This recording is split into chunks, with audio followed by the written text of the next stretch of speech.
দেখুন আপনাদের সামনে আমরা জল ভরলাম, হ্যাঁ এটাকে, এরপরে এটাকে কি করবো বলতো, এটাকে ছুড়বে, কারণ এটা হচ্ছে বেলুন, আর বাচ্চারা তো এটা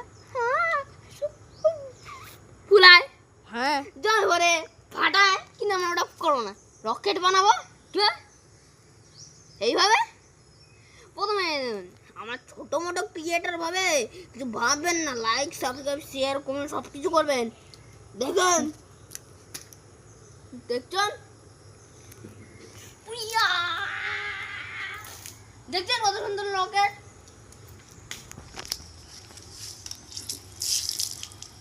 এত সুন্দর রকেট দেখতে পাচ্ছেন, হ্যাঁ কত সুন্দর রকেট দেখতে পেয়েছেন, আপনাদেরকে দেখিয়ে দিন, বেলুন কিন্তু ফাটে আনি।